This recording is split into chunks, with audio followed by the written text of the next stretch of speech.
ងទួសមុខមាគង់តអង្គឯងក្នុងលង្កាបូរីថ្លៃរទ្ធីបារមីស្ដេចជាក៏គង់បន្តិចក៏ស្រាប់តែយ៉ាយេ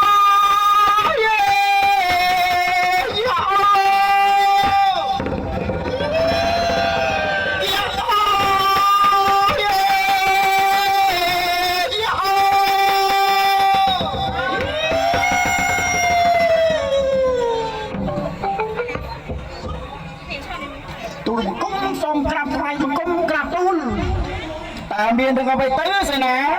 ប្រកាសណាថ្លៃពិសេសស្វាសមួយអង្គបានអត់លុកបំផ្លាញដល់ព្រះរាជដំណាក់ព្រះរាជកុមារវិលមុខកុមារហើយក្រាបទូល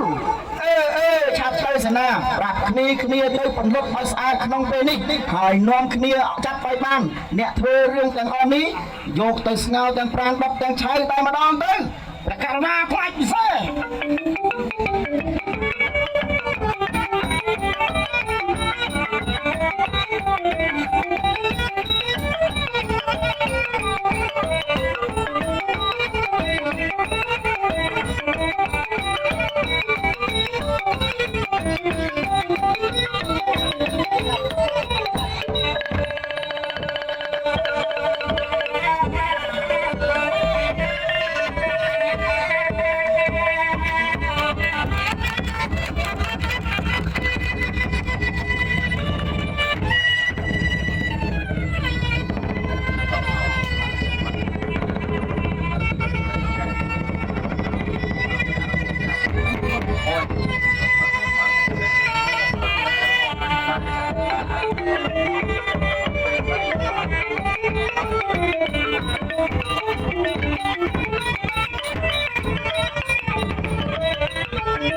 បន្ត្រាលាអង្គសត្រា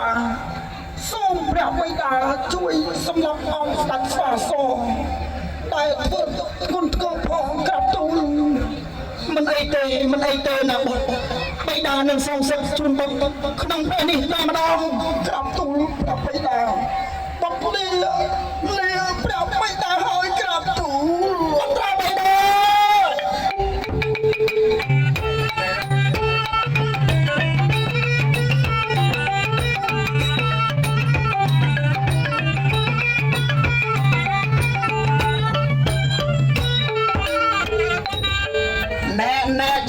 គ្នា